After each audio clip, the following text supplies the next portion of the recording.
posé la question tout à l'heure, lorsque à la célébration de l'indépendance, que ce n'est pas forcément au Bénin, hein, dans n'importe quel État africain, lorsqu'on parle on se plaît et on se vante de dire tel pays est indépendant et souverain.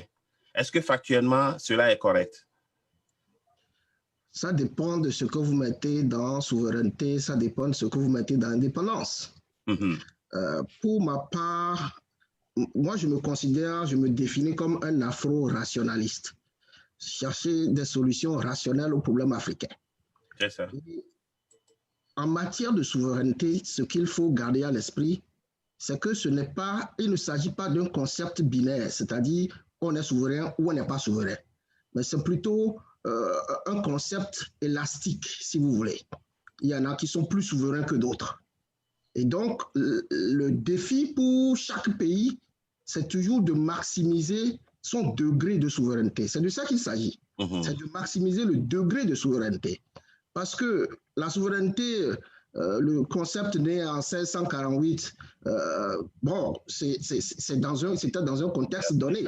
Mais la réalité, aujourd'hui et hier, c'est que chaque pays, chaque jour, doit se battre pour maximiser le degré de sa souveraineté.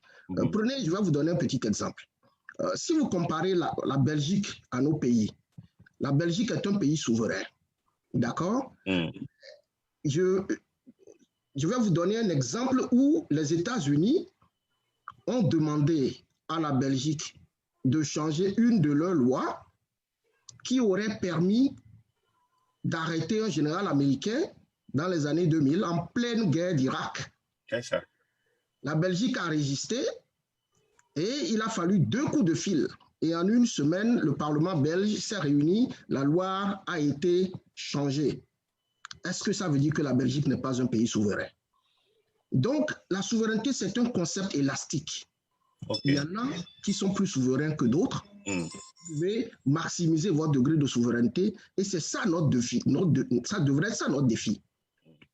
Mobiliser les outils, mettre en place les instruments qui nous permettent de maximiser le degré de notre souveraineté parce qu'il n'arrivera pas le degré 100% n'existe presque jamais.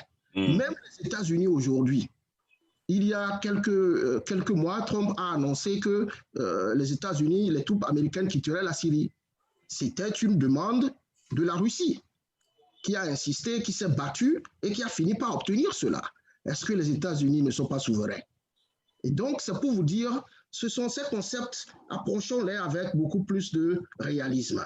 Et nous avons, certes, nous sommes au bas de l'échelle. Si nous prenons, nous voulons mesurer la souveraineté en termes d'échelle, nous sommes au bas de l'échelle et il nous faut tout faire pour remonter un peu. Mais il n'arrivera pas un moment où nous aurons une souveraineté, ça il faut le reconnaître, c'est une réalité. C'est pour ça que j'insistais dès le début, pour dire toutes nos analyses, nous devons prendre en compte partie d'une prémisse. L'Afrique n'est pas une entité isolée, détachée du reste du monde. Nous sommes au sein du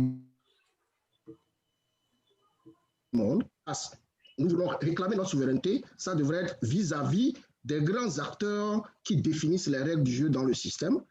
Quelles sont nos capacités à résister et quelles sont nos capacités à protéger nos intérêts? C'est en ces termes que nous devons évaluer la souveraineté ou le concept de souveraineté, si vous voulez. Très bien. Je crois que M. Balobi voudrait ajouter quelque chose. Si vous le permettez, M. Balobi, avant de vous permettre d'ajouter quelque chose, je vais prendre un premier internaute qui est en ligne et